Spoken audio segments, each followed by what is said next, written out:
तो भाई हमारे यहाँ पे तो बहुत ज्यादा ठंड पड़ रही है। आप मेरे को बताइए आपके यहाँ ठंड पड़ रही है या नहीं? बिकॉज भाई इतनी ज्यादा ठंड इससे पहले आज थिंक हुई नहीं है। पूरा शरीर अकड़ गया है। लेकिन कुछ भी हो जाए आपके लिए वीडियो बनाना बंद नहीं करेंगे, because you are all the loyal subscriber and I am just an host man. Welcome to the cult of wrestling guys. So आज की वीडियो में बात करने वाला हूं बहुत सारी अपडेट्स की, बहुत सारी अपडेट भाई, बवाल मचने वाला। सबसे पहले बात करूंगा रेटेड आर सुपरस्टार एज से। भाई देखिए, एज का नाम डब्ल्यू कंपनी में एज था, रेटेड आर सुपरस्टार एज था, लेकिन एज चला गया दूसरी कंपनी के अंदर। आई डोंट नो व्हाई, बट दूसरी कंपनी में जाके उसका नाम हो गया एडम कोपलैंड। अब बताया जा रहा है कि एज का नाम जो है एडम कोपलैंड हुआ, फिर एडम कोपलैंड से अब जस्ट कोप हो गया है भाई। आई डोंट नो मैन क्या हो रहा है। सबसे पहली भैया चीज तो यह है कि एज कंपनी को छोड़ के चला गया। वो अलग बात है कि भाई कॉन्ट्रैक्ट अच्छा ऑफर नहीं किया उसको, लेकिन भाई तेरे में दिमाग तो है, तू कंपनी का लेजेंड था यार। अंडरटेकर का फेवरेट रेसलर था एज, लेकिन वही एज कंपनी को छोड़ के चला गया। ये बहुत ही बड़ी मिस्टेक थी एज के करियर की। और अब अगर हम उसको एडब्ल्यू ओ नाम ले दिया भाई इस कंपनी का, माफ करना, मेरी हाथापाई चल रही है इस कंपनी के साथ, सॉरी। एज का जब इस कंपनी के साथ जो भी कॉन्ट्रैक्ट चल रहा है नई कंपनी के साथ, बताया जा रहा है कि एज 2 सालों के अंदर रिटायर होने वाला, 2 या 3 साल वो रेसल करेगा और उसके बाद वो परमानेंटली रिटायर हो जाएगा। भाई देखिए, 2 या 3 साल तो छोड़िए मेरे भाई, सिंपल सी बात है, एज को रेसलिंग करनी ही नहीं चाहिए।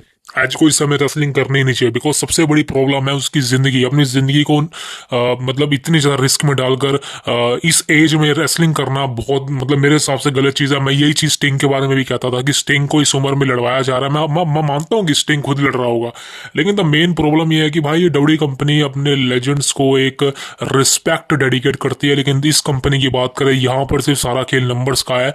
और एज को अभी फिलहाल जो मैं चीज देख रहा हूँ, एज गायब हो गया भाई। एज का नाम कोई नहीं जानता, एज को कोई पसंद नहीं करता। सोशल मीडिया पर सब एज के खिलाफ हो रखे हैं। जितना एज को फेम डब्ल्यू कंपनी ने दिया था, उतना भाई इस कंपनी ने बिल्कुल मिलने वाला ही नहीं है यार। जिस कंपनी के अंदर ऑडियंस नहीं आ रही है, सोचो जिस अरीना को छोटा करना पड़ रहा है। एक तो भाई हम अरीना को छोटा समझते थे, लेकिन इस कंपनी ने अरीना को छोटा करके पता नहीं क्या बना दिया। वहां पर एज परफॉर्म करता है, बुरा लगता है यार, बुरा लगता है एज के लिए भाई बुरा लगता है, बिकॉज एज को कम्पीट करना पड़ रहा है 10,000-1500 लोगों के बीच में। सोचो, माइक की आवाज जहां पे गूंजे ना, समझ लो कि वहां पर लोग ही नहीं है। और एज को देख के बुरा लगता है भाई, एज कहाँ पे जाके रेसलिंग कर रहा है, कहाँ कम्पीट कर रहा है। ऐसा लग रहा है कि वो गली के नुक्कड़ पे कोई शो खुला हुआ है, वहां कम्पीट कर रहा है। भाई डब्ल्यू कंपनी का स्तर देखो, वहां था तू यार, इतना बड़ा हॉल ऑफ फेमर है यार तू भाई। तेरा दिमाग कहाँ गया? एक क्रिश्चियन केज से मैच लड़ने के लिए तूने सिर्फ कंपनी छोड़ दी। क्या बोलूं दोस्तों मैं इस बारे में भाई। मेरे हिसाब से भाई देखिए, दिमाग घूम जाता बंदों का, और एज उसी में से एक है। एज का दिमाग भी घुमा है, जिस वजह से उसने कंपनी को छोड़ा। और जो भी चीज हो यार नो, मैं सारा ब्लेम एच पे नहीं डालूंगा। डब्ल्यू कंपनी की भी गलती थी, अच्छा कॉन्ट्रैक्ट ऑफर नहीं किया, but the main problem is कि भाई आपको यही कंपनी मिली थी जाने के लिए। वैसे तो और कोई कंपनी है नहीं, यूएफसी में चला जाता, लेकिन यूएफसी में ठुकाई होती। तो यूएफसी में ठुकाई होने के बाद, ठुकाई ठुकाई ठुकाई ना लेने के बाद भाई एज को लगा कि हाँ भाई मेरे लिए यही यही कंपनी बेस्ट है, तो मैं यहीं चला जाता हूँ। लेकिन भाई one of the biggest thing is कि एज जिस कंपनी में गया है, वहां पर ना तो ऑडियंस है, वहां पर ना तो एक रिस्पेक्ट है, वहां पर ना व्यूअरशिप है। तो भाई तू वहां करने क्या गया है? सिर्फ एक क्रिश्चियन केज से मैच लड़ने के लिए? और जिस राइवलरी को किसी ने देखा तक नहीं, हम तो भूल भी गए तो मैच भी होता उसके साथ, हमने देखा तक नहीं। तो भाई सोच लो कि जिस एज को हम डब्ल्यू कंपनी में देखना पसंद करते थे, खासकर मैं तो भाई एक्साइटेड रहता था एज के मैच के लिए, जब भी अब वो इसका रिटर्न हुआ था 2020 के बाद। आप सोचो भाई, वो एज का पता ही नहीं है, एज कहाँ कम्पीट कर रहा है, उसको समझ ही नहीं आ रहा भाई एज के साथ क्या हो गया, मुझे समझ नहीं आ रहा। आई थिंक एज खुद ही ज्यादा गुस्से में है कि भाई उसने कर क्या डाला। भाई डब्ल्यू कंपनी में पार्ट टाइमर मैच मिलते हैं ना, 3 या 4 महीने बाद एक मैच मिलता है, लेकिन भाई कोई दिक्कत नहीं, तू बड़ा लेजेंड है भाई वहां का, बच्ची फ्यूड तो तेरे को देते हैं। लास्ट मैच भी तू डब्ल्यू कंपनी में शेमस के अगेंस्ट जीता था भाई, हारा नहीं था। फिन बैलर के अगेंस्ट तूने डीमन फिन बैलर को हराया हेल इन अ सेल मैच में, सोच भाई, छोटी मोटी बात नहीं है ये। और फिर भी तूने कंपनी को छोड़ के चला गया और मुंह काला कराया दूसरी कंपनी में जाके, ऐसी तैसी मराओ। I don't know man, I don't know why, but जितनी भी रेसल करे आज कोई फर्क नहीं पड़ता। अब दोस्तों बात करना चाहता हूँ जॉन मॉक्सली। तो देखिए, जॉन मॉक्सली के बारे में हाल ही में मैंने वीडियो बनाई थी और मैंने आपको बता था कि जॉन मॉक्सली का एक रिटर्न हो सकता है डब्ल्यू कंपनी के अंदर। जॉन मॉक्सली का दोस्तों 2027 में कॉन्ट्रैक्ट एंड है, आई थिंक जनवरी फरवरी में एंड हो जाएगा, वैसे तो 2026 में एंड हो जाएगा।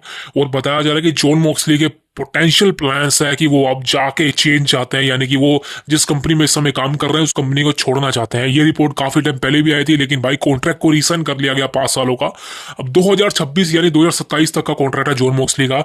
अब दोस्तों बताया जा रहा है कि एक नई रिपोर्ट के अनुसार जॉन मॉक्सली 2027 में जब इस कंपनी से रिटायरमेंट लेंगे, इस कंपनी का कॉन्ट्रैक्ट खत्म होगा, उसी के बाद जॉन मॉक्सली खुद की रिटायरमेंट अनाउंस कर देंगे।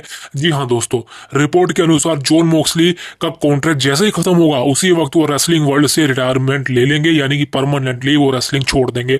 अब अगर वो रेसलिंग छोड़ देगा तो भाई क्लियर चांसेस बिल्कुल है कि वो डब्ल्यू कंपनी में नहीं आएगा, बिकॉज वो रेसलिंग करने ही नहीं आएगा तो क्या करेगा वहां पे आके, कोट पैट पहन के क्या मेजरमेंट देखेगा। So that is the biggest thing कि जॉन मॉक्सली का इस समय एक रूमर सरफेस चल रहा है, वो कहीं ना कहीं भाई अटपटा चल रहा है। देखिए अभी मैं तो इन पे बिलीव नहीं करता, मैं बिकॉज ये प्रोफेशनल रेसलिंग है, जहां पत्ते ज्यादा हुए वहां पर खेल उल्टा पलट जाएगा।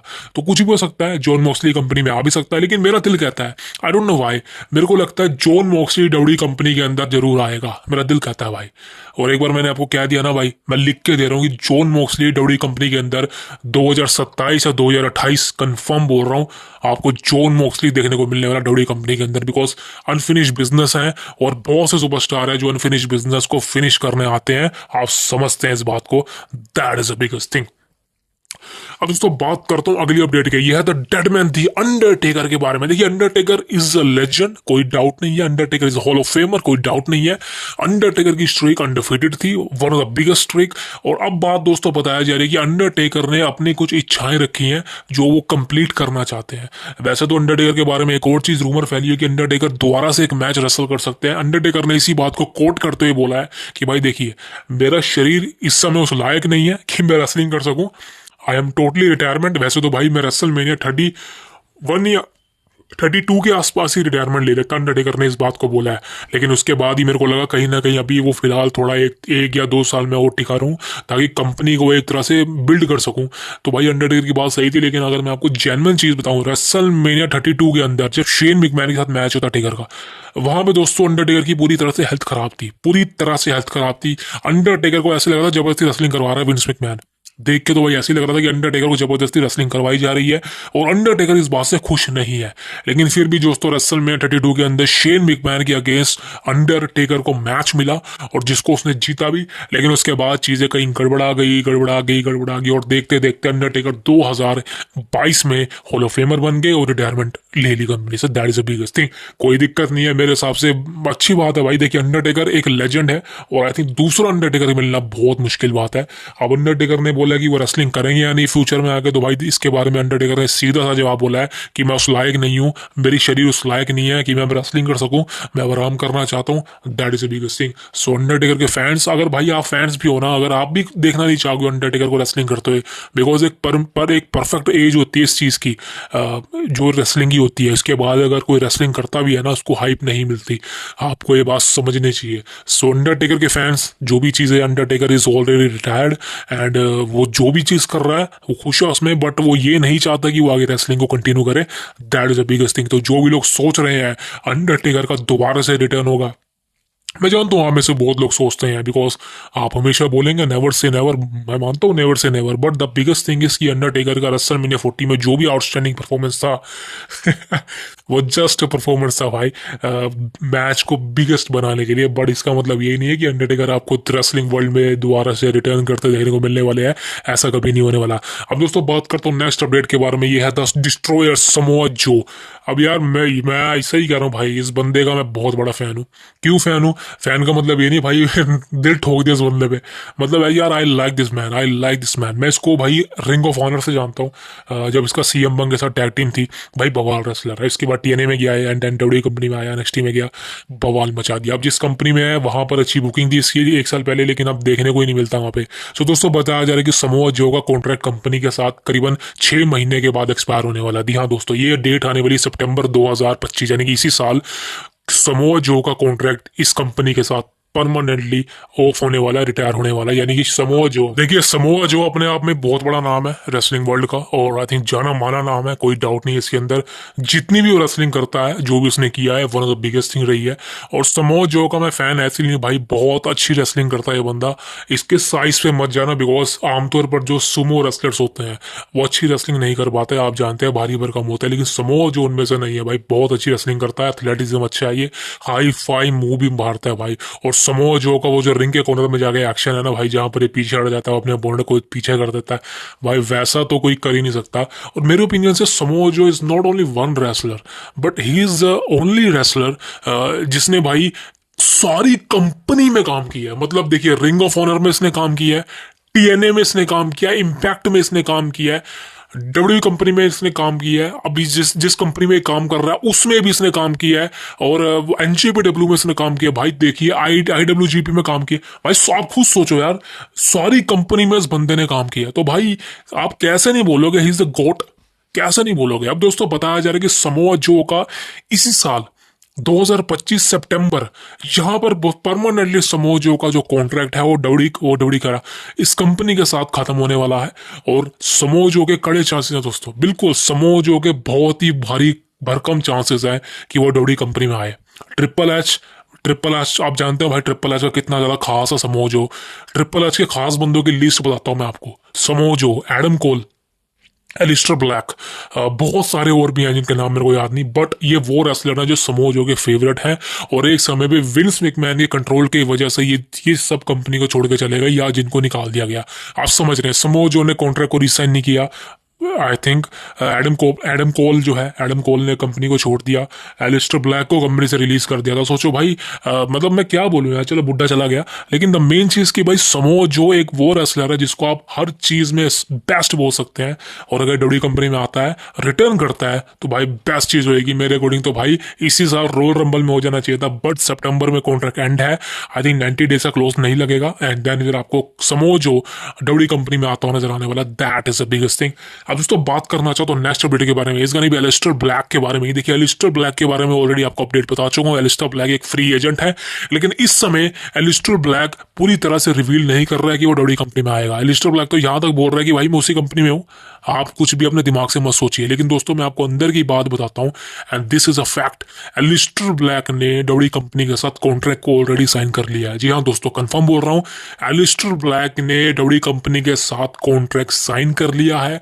ये एक हिडन कॉन्ट्रैक्ट है, जैसे कि सीएम पंक के साथ हुआ था। सीएम पंक को उसी दिन बुलाया था और उसी दिन कॉन्ट्रैक्ट दिया था, वैसे ही एलिस्टर ब्लैक के साथ हुआ है, हिडन कॉन्ट्रैक्ट है। एलिस्टर ब्लैक अब जिस दिन कंपनी में आएगा उसी दिन वो लीगल तरीके से कॉन्ट्रैक्ट साइन करेगा। और दोस्तों बताया जा रहा है कि रेसलमेनिया के बाद, जी हाँ दोस्तों, इस साल की रेसलमेनिया के बाद आपको एलिस्टर ब्लैक का रिटर्न देखने को मिलने वाला डब्ल्यू कंपनी में एज एलिस्टर ब्लैक।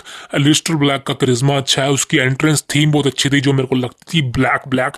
और सबसे बड़ी बात है इसकी वाइफ जेलिना वेगा बहुत अच्छी है। That is the biggest thing. अब दोस्तों बात करना चाहता हूँ नेक्स्ट अपडेट के बारे में, इसका भी शार्लेट फ्लेयर। देखिए शार्लेट फ्लेयर का रिटर्न होने वाला है बहुत जल्दी, आई थिंक रॉयल रंबल के बाद। मेरे हिसाब से मेरा प्रेडिक्शन तो ये रहेगा कि रॉयल रंबल के बाद आपको शार्लेट फ्लेयर नजर आने वाली है, बिकॉज अगर वो रॉयल रंबल में आई तो मेरे को नहीं लगता कि शार्लेट फ्लेयर जीतने वाली है। रॉयल रंबल के बाद ही शार्लेट को ले आ जाएगा, तभी जाके वो आई थिंक वो एलिमिनेशन चेंबर जीतेगी, और देन फिर वो रेसलमेनिया में जो भी चैंपियन होगा उसको फेस करेगी। मेरे अकॉर्डिंग तो यही स्टोरी लाइन चलने वाली है। तो दोस्तों शार्लेट फ्लेयर के बारे में चीजें बताई जा रही है कि शार्लेट का जो एक रिटर्न होगा अब, ये बहुत ही स्ट्रॉन्ग कैरेक्टर के साथ होगा। ऐसा नहीं है कि आपको शार्लेट फ्लेयर बहुत ही जल्दी ठंडी, वैसे तो शार्लेट फ्लेयर कभी ठंडी पड़ती नहीं है, वो बहुत ही ओवर हाइप है, आप जानते हैं, इस बात में कोई शक नहीं है। तो शार्लेट फ्लेयर अपने आप में अच्छी है, मेरे को बहुत पसंद है वो, उसके प्रोमो सेगमेंट, उसकी रेसलिंग स्किल भाई बहुत बवाल है, बहुत बवाल है। और यही रीजन है दोस्तों, शार्लेट फ्लेयर को रेसलमेनिया में उसका एक मैच मिलेगा, और जिस मैच को वो कंफर्म है जीतने वाली है। That is the biggest thing. अब दोस्तों बात करता हूँ नेक्स्ट अपडेट के बारे में, इसका नहीं भी कोरी ग्रेव्स। कोरी ग्रेव्स के बारे में लगातार अपडेट कवर कर रहा हूं मैं, हमारे चैनल से जुड़े रहिएगा। देखिए कोरी ग्रेव्स का इस समय डब्ल्यू कंपनी के साथ कुछ भी सीधा साधा नहीं चल रहा है। बताया जा रहा है कि मंडे नाइट रो का जो अब शो होने वाला है, यानी कि नेटफ्लिक्स पर जो मंडे नाइट रो का तीसरा एपिसोड होगा, अब यहाँ पर दोस्तों पेट मैकेफे नहीं होने वाला, वो एक गेम को होस्ट करने वाला, जिस वजह से वो कंपनी को दोबारा से छोड़ के जाने वाला। मेरे को एक बात समझ नहीं आ रही, एक पार्ट टाइमर के लिए आपने पेट मैकेफे को बुलाया, मतलब पेट मैकेफे एक पार्ट टाइमर की बात कर रहा हूँ, लेकिन आपने कोरी ग्रेव जैसे रेगुलर बंदे को कंपनी से निकाल दिया। निकालने का मतलब ये नेक्स्ट में भेज दिया, उसको डाउन कर दिया। अब पेट मैकेफे को दोबारा जाना पड़ रहा है, तो आप किसको फील करोगे, मेरे को ये बताओ भाई। मेरे को नहीं पता। ये वही चीजें हो रही हैं जो 2020 में हुई थी। 2020 में फील्ड वर्सेस गोल्डबर्ग करवाया था और गोल्डबर्ग को जितवा दिया था। One of the worst decision by WWE. सोचो आप, वही सेम सिचुएशन अब हो रही है। एक पार्ट टाइमर के लिए आपने अपने रेगुलर बंदे को एनएक्सटी में डाल दिया, अब क्या कर रहा है वो, एनएक्सटी में भी नहीं आ रहा है वो। सिंपल सी बात बताऊं दोस्तों, कोरी ग्रेव्स का दिल क्या करे अंदर से, कोरी ग्रेव्स कंपनी को छोड़ना चाहता है। मैं आपको सही बता रहा हूँ, कोरी ग्रेव्स कंपनी को छोड़ना चाहता है, और छोड़े भी क्यों ना भाई। देखिए कोरी ग्रेव्स कोई आम बंदा नहीं है, वो एक बेटर प्रमोटर है, बेटर भाई अनाउंसर है, रिंग अनाउंसर है भाई, और उस जैसा कमेंटेटर मिलना बहुत मुश्किल है कंपनी को। लेकिन कोरी ग्रेव्स के साथ जो रिसेंटली चीज़ें चल रही है ना, वो सही नहीं है। आई थिंक डब्ल्यू कंपनी को उस पर ध्यान देना चाहिए। आप कोई छोटे मोटे बंदे से बात नहीं कर रहे। कोरी ग्रेव्स को बहुत समय से जानता हूँ मैं जानता हूँ कि वो रेसलिंग में अच्छा नहीं है, लेकिन भाई वो प्रमोटर बहुत अच्छा है, वो माइक पर बहुत अच्छी बातें करता है, और आई थिंक उसकी पर्सनैलिटी बहुत बढ़िया है। पैट मैकेफे से तो लाख गुना अच्छी है, मैं ये कहना चाहता हूँ। बट दोस्तों यहाँ पर बताया जा रहा है कि जो नेटफ्लिक्स का कल शो होने वाला है, यहाँ पर वापिस से कोरी ग्रेव्स नहीं आने वाला। बिल्कुल कोरी ग्रेव्स का अता पता नहीं है। कहीं आप सोचो कि पेट मैकेफे नहीं है तो कोरी को दोबारा बुला लिया तो बेइज्जती हो जाएगी और ज्यादा। कोरी नहीं आने वाला, वेड बेरेट आने वाला है कल मंडे नाइट रो पे।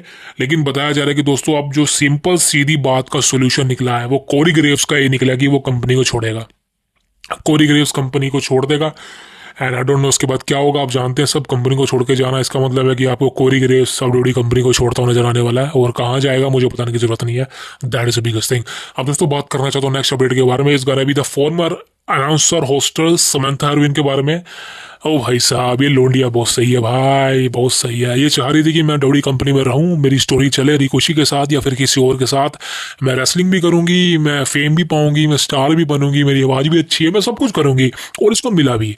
जितना इसको फेम मिला ना, उतना तो आई थिंक लिलियन गार्से को नहीं मिला अपने इतने लंबे करियर के अंदर, जितना समंथा को पिछले 3 सालों में मिल गया।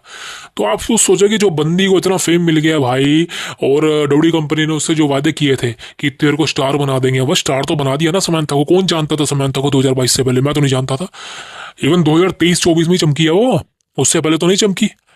लेकिन भाई समंथा को चाहिए था कि उसको और ज्यादा टीवी पे टाइम दो, मतलब उसको रिंग के अंदर बुला के और टाइम दो। लेकिन समंथा को वो चीज दी नहीं ट्रिपल एच ने, तो समंथा ने क्या किया, कंपनी को छोड़ दिया। अब बताया जा रहा दोस्तों समंथा पे काम ही नहीं है।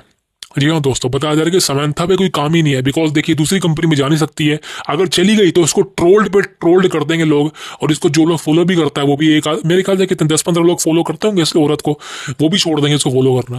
बिकॉज सिंपल सी बात है, सब लोग ये कहेंगे भाई आपने एक जन्नत को छोड़ के आपने नरक में चले गए, यानी कि जन्नत डब्ल्यूडब्ल्यूई कंपनी को बोल रहा, नरक किसी और को बोल रहा, समझ जाओ।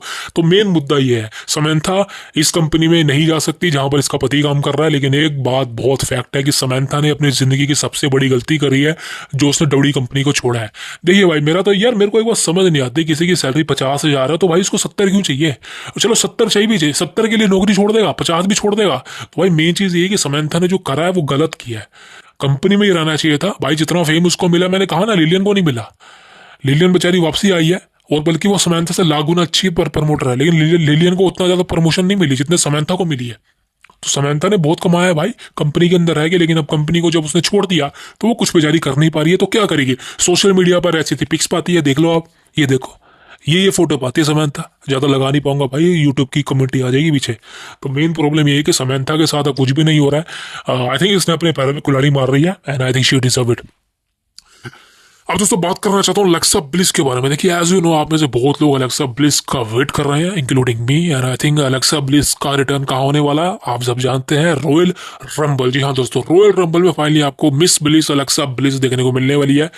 किस कैरेक्टर में होगा वो नहीं पता, लेकिन उसके जो लिली वाला कैरेक्टर है, भूतिया वाला कैरेक्टर है, वो वाला खत्म हो चुका है। बिलीव करना या तो गॉडेस वाले में आएगी या फिर नए कैरेक्टर के साथ आएगी। लेकिन अलेक्सा ब्लिस का जो पुराना कैरेक्टर था वही मेरे को पसंद था, उसी थीम सॉन्ग के साथ। आई थिंक मैं वही उसको चाहूंगा कि उसी में वापसी आए। और अलेक्सा ब्लिस का रिटर्न आपको दोस्तों रॉयल रंबल में कंफर्म है। अलेक्सा ब्लिस एंट्रेंस लेगी। आई थिंक एंट्री नंबर 27, 28, 29, 30 किसी नंबर पे भी आ सकती है आपकी अलेक्सा ब्लिस। तो you should wait and watch. I think she dominate again. I think उसका 2017 या 18 वाला टाइम था ना भाई, जब वो डोमिनेट कर रही थी डीवा डिवीजन को, अलेक्सा ब्लिस। भाई वैसी डीवा आज तक नहीं आई। तो मेरे ख्याल से भाई अलेक्सा ब्लिस दोबारा से उस डोमिनेशन को अचीव करेगी और आपको दोबारा से वो अपनी वो इस पोजीशन है उसको मेंटेन करके दिखाने वाली है। अब दोस्तों बात करना चाहता हूँ next big update is the tribal chief Roman Reigns. देखिए रोमन रेंस के बारे में अपडेट बता दूं दोस्तों आपको। रोमन रेंस कहाँ आने वाला है? रोमन रेंस आने वाला है रॉयल रंबल के अंदर। और दोस्तों बताया जा रहा है कि रोमन रेंस की एंट्रेंस कहाँ होगी, रोमन रेंस कब एंट्री लेगा, 1 नंबर पे, 10 नंबर पे, 15, 20, 25, 30, कहाँ पर? दोस्तों देखिए रोमन रेंस के बारे में, जब भी रॉयल रंबल में रोमन उतरा है, रोमन रेंस उतरा है 2013 में। हाँ उतरा 2013 में उतरा था, 2014 में उतरा था, 2015 में उतरा, 2016 में उतरा था, 2017 में उतरा था, 2018 में उतरा था, 2019 में भी उतरा था। यार रोमन रेंस हर साल उतरा है यार भाई साहब। उसका रीजन ये है कि रोमन रेंस को चैंपियन ही नहीं बनाया था डब्ल्यू कंपनी ने। लेकिन चलो रोमन रेंस उतरा, लेकिन 2019 के बाद रोमन रेंस रॉयल रंबल में नहीं उतरा। 2020 में वो चैंपियन था, 20 में नहीं था, 20 में वो उतरा था रॉयल रंबल में, हाँ, जब वो ड्रू मैकिंटायर के थ्रू निकाल दिया गया था। तो 2021, 2022, 23, 24 और अब 25 में रोमन रेंस, यानी कि 4 सालों बाद, आई थिंक 5 सालों बाद रोमन रेंस दोबारा से रॉयल रंबल में उतरने वाला है। और किस किस को वो एलिमिनेट करेगा बताने की जरूरत नहीं है। रोमन रेंस ने भाई 12 बंदों को एलिमिनेट करा हुआ है 2014 में। 2014 का रॉयल रंबल अगर आपको याद है, रोमन रेंस ने अकेले ही 12 बंदों को एलिमिनेट कर दिया था। और इसके बाद ब्रॉक लेसनर का नाम है जिसने 13 बंदों को एलिमिनेट किया था। एंड देन फिर 11 नंबर पे ब्रॉन स्ट्रोमन है। सबसे ज्यादा एलिमिनेशन करी है केन ने, 14 एलिमिनेशन किया केन ने। तो भाई रोमन रेंस भी अब अच्छी पोजीशन पे। आप देखते हैं कि रोमन रेंस इस साल 2025 में कितने बंदों को एलिमिनेट करता है। लेकिन मेन प्रॉब्लम है कि रोमन रेंस की एंट्रेंस कौन से नंबर पे होगी। नंबर 1 पे तो मुश्किल है, 5, 10, आई थिंक 25, 20 के बाद होगी। आई थिंक 20, 21 या फिर 18, 19 रोमन रेंस की एंट्रेंस यही होने वाली है। कंफर्म बता दूंगा रोमन रेंस की एंट्रेंस कौन से नंबर पे होगी। जुड़े रहे हमारे चैनल के साथ। अब दोस्तों बात करना चाहता हूँ नेक्स्ट अपडेट के बारे में। इस गाने भी जेकब फाटू। देखिए दोस्तों Jacob फाटू is the biggest star, आप जानते हैं इस बात को। अब जेकब फाटू दोस्तों बड़ा स्टार बनने वाला कंपनी के अंदर, बिकॉज डोडी कंपनी ने दिखा दिया कि भाई हम जेकब फाटू पे बिलीव कर रहे हैं। हम जेकब फाटू पे बिलीव कर रहे हैं कि बंदा कंपनी को आगे लेके जाएगा और एक डोमिनेट हील बनेगा कंपनी का। और मेरे को लगता है कि भाई जेकब फाटू डोमिनेशन की वो पहचान है जिसको डब्ल्यू कंपनी एक अच्छा बुकिंग कर देना भाई तो बवाल मचा सकता है। और जेकब फाटू दोस्तों बवाल मचाएगा, बिकॉज अब जेकब फाटू का पुश स्टार्ट हो चुका है। जेकब फाटू एंट्रेंस लेगा रॉयल रंबल में। देन फिर रेसलमेनिया में दोस्तों बताया जा रहा है कि जेकब फाटू वर्सेस सोलो सिकोआ के बीच में आपको मैच देने को मिलने वाला है। बिकॉज भाई आपको क्लियर बोल दूं कि ये रॉयल रंबल के बाद हो सकती है चीज जब सोलो सिकोआ रोमन को एक्नॉलेज करे। जी हाँ दोस्तों, सोलो सिकोआ रोमन को अब एक्नॉलेज करेगा, ये बात कंफर्म है। और उसी के साथ जेकब फाटू को, टामा टुंगा को एंड टामा लियो, इन सबको भी रोमन रेंस को एक्नॉलेज करना पड़ेगा। लेकिन ऐसा नहीं होगा। सोलो सिकोआ एक अकेला ऐसा बंदा होगा जो रोमन को एक्नॉलेज करेगा और रोमन की साइड चला जाएगा, बिकॉज सोलो सिकोआ को यहाँ पे फेस ऑन होने वाला है। लेकिन Jacob Fatu, Tama Tonga and Tama Leo ये सब नहीं करने वाले। और खासकर जेकब फाटू ने सारी कमान अपने हाथ में ले लिया। अब आपको आई लव यू सोलो देखने को नहीं मिलने वाला, अब कुछ और ही होने वाला है। यहाँ नाम नहीं ले सकता बिकॉज डोमिनेशन फैल जाएगी। लेकिन दोस्तों आपको जेकब फाटू का एक नया रूप देखने को मिलने वाला है। और सोलो सिकोआ का तो भाई आप जानते ही हैं सब कुछ एक तरह से एंड पे है। अब उसका एक नया टर्न होगा बेबी फेस के रूप में। अब देखते हैं वो कैसा चलता है। लेकिन रेसलमेनिया 41 में आपको जेकब फाटू वर्सेस सोलो सिकोआ के बीच में एक सिंगल मैच कंफर्म होते नजर आने वाला। That is the biggest thing. अब दोस्तों बात करता हूं सेथ फ्रिकिंग रॉलिंस से। देखिए भाई सेथ रॉलिंस के बारे में अपडेट क्या है। सेथ रॉलिंस के बारे में अपडेट ये है कि सेथ रॉलिंस रेसलमेनिया 41 में सीएम पंक के अगेंस्ट ही मैच होगा, ये बात कंफर्म है। लेकिन दोस्तों अगर सीएम पंक के अगेंस्ट मैच नहीं होता है तो सेथ रॉलिंस का मैच किसके अगेंस्ट होगा, सेथ रॉलिंस किसके अगेंस्ट मैच लड़ सकता है। दोस्तों देखिए एक बड़ा नाम सामने आ रहा है और you will be shock, you will be shock. ये नाम किसका है? ये नाम है none other than Roman Reigns. जी हाँ दोस्तों, Seth Rollins versus Roman Reigns आपको फाइनली इस साल देखने को मिल सकता है। अब अभी इसके बारे में वीडियो में बनाऊंगा, लेकिन ये अपडेट वीडियो में छोटी सी अपडेट कवर कर दूं। रेसलमेनिया 41 में एक मैच रूमर आ रहा है। अगर Seth Rollins versus CM Punk नहीं होता या फिर रॉक वर्सेस रोमन नहीं होता तो डब्ल्यूडब्ल्यूई कंपनी के अंदर एक प्लान है, ये बैकअप प्लान है। वैसे तो CM Punk versus Roman Reigns भी बड़ा मैच है, लेकिन अगर बात करें हम Roman Reigns versus Seth Rollins तो भाई I am excited for this match, I am excited for this match. ये मैच दोस्तों टेबल पे जा चुका है और आपको बता दूं इस मैच के बारे में रिपोर्ट अभी तैयार नहीं है, इस मैच के बारे में कुछ सोच भी नहीं रही कंपनी, लेकिन ये बैकअप मैच है। यानी कि डब्ल्यूडब्ल्यूई कंपनी को पता है भाई ये बड़े स्टार्स हैं, इनको बुक करना जरूरी है, इसलिए अगर इनके साथ इनके जो अपोनेंट्स हैं वो बिजी हो जाते हैं किसी और फ्यूड के अंदर या फिर वो नहीं आते किसी वजह से, तो दोस्तों आपको फाइनली देखने को मिल सकता है Seth Rollins versus Roman Reigns, वो भी रेसलमेनिया 41 में। भाई ये मैच हो गया ना अगर बवाल मच जाएगा, बिकॉज सेथ रॉलिंस का ये कहना है कि रोमन रेंस ने आज तक उसको हराया ही नहीं है, रोमन रेंस का ये कहना है कि भाई इस बंदे ने मुझे मारा है लेकिन मैं इससे बड़ा स्टार हूं कंपनी का, मैं इससे ज्यादा टाइटल जीता और ज्यादा रेसलमेनिया को मेन इवेंट किया है। तो यहाँ पे दोनों की पोजीशन सेम लेवल पे ही है, दोनों का एक तरह से जो एक लेवल है वो मेंटेन है। अब यहाँ पर देखना ये होगा कि भाई कौन जीतने वाला है। आपको याद होगा ट्रिपल एच और बटिस्टा की फ्यूड हो रही थी, जहां पर बटिस्टा ने ये कहा था कि ट्रिपल एच तो मुझे आज तक पिन नहीं कर पाया, हरा नहीं पाया, लेकिन इनका मैच आगे हुआ था रेसलमेनिया 35 के अंदर जहां पर ट्रिपल एच ने हराया था फाइनली। अब वैसे ही सिचुएशन बनने वाली है Roman Reigns versus Seth Rollins, आपको फाइनली देखने को मिलने वाले हैं रेसलमेनिया 41 के अंदर। कंफर्म कुछ भी नहीं बोल रहा है, जस्ट मेरी प्रेडिक्शन है, बिकॉज अभी ये मैच टेबल पे जा चुका है, एक बैकअप प्लान है। आप देखते हैं कि भाई ये मैच ऑन द लाइन आता है या नहीं। बड़ा मेरे को बताइए आपका क्या कहना है कि Seth Rollins versus Roman Reigns आप देखना चाहते हैं रेसलमेनिया 41 में या फिर नहीं। अब दोस्तों बात करना चाहता हूँ last and the biggest update is gonna be Seth I'm sorry guys, CM Punk के बारे में, the best in the world CM Punk. अब देखिए सीएम पंक के बारे में सबसे बड़ी चीज क्या है, what is the favour of the Paul Heyman. अब पॉल हेमन और सीएम पंक की दोस्ती मैं आपको बता नहीं सकता वो कितनी ज्यादा हार्ड है, कितने ज्यादा इन्वेस्टेड है, कितने ज्यादा इमोशनल है, आप सब जानते हैं। लेकिन दोस्तों बताया जा रहा है कि पॉल हेमन बहुत ही जल्दी सीएम पंक के साथ आने वाले हैं। अब ये कैसे होगा मैं बिल्कुल नहीं बता सकता, ना मुझे पता है मुझे पता भी नहीं भाई, लेकिन दोस्तों बताया जाएगा कि रेसलमेनिया के बाद वो फेवर सामने आएगा पॉल हेमन का, जो वो सीएम पंक को करना चाह रहे हैं। वो फेवर क्या है भाई किसी को कुछ नहीं पता, कोई कह रहा भाई टाइटल मैच, कोई कह रहा रोमन के अगेंस्ट मैच, कोई कह रहा कि पॉल हेमन सीएम पंक के साथ आने वाले हैं, कोई कुछ कह रहा है, कोई कुछ कह रहा है, कोई कुछ कह रहा है, कुछ भी समझ नहीं आ रहा दोस्तों। लेकिन यहां पर दोस्तों बताया जा रहा है कि पॉल हेमन का अब जो फ्यूचर होने वाला है वो the best in the world CM Punk के साथ ही होने वाला है। ये कुछ ना कुछ बताने वाले हैं। आई थिंक सीएम पंक एक फैक्शन बना सकता है, मैं आपको बता दूं। और फैक्शन के बारे में आपको ज्यादा बताने की जरूरत नहीं है। 2010 में 2011 में सीएम पंक की एक फैक्शन थी जिसका नाम था द स्ट्रेट एज सोसाइटी, वैसा ही कुछ आ सकता है जिसका पॉल हेमन मास्टरमाइंड होगा और सीएम पंक बॉस होगा। अब देखते हैं ये भाई ऐसा होता है या नहीं, बट द फेवर है ना भाई वो हम सबकी अक्ल से परे है। हम जो सोच रहे हैं ना वो ऐसा है भी नहीं, हम जो सोच रहे हैं जो फेवर होने वाला है वैसा फेवर नहीं है भाई, ये कुछ और ही तरीके का फेवर होने वाला है, वो आपको बहुत जल्दी पता लगने वाला है। जो Paul Heyman and the best in the world CM Punk एक दूसरे के साथ रियूनाइट होंगे ऑफिशियली लेवल पे। अब दोस्तों भाई सारी अपडेट कवर कर दी मैंने, एक छोटी सी रिक्वेस्ट है, पूरी अपडेट देखिए या नहीं देखी कोई दिक्कत नहीं, लेकिन भाई सब्सक्राइब किए बिना मत जाना। Subscribe the cult of wrestling for the latest news about WWE। I see you next, thank you very much.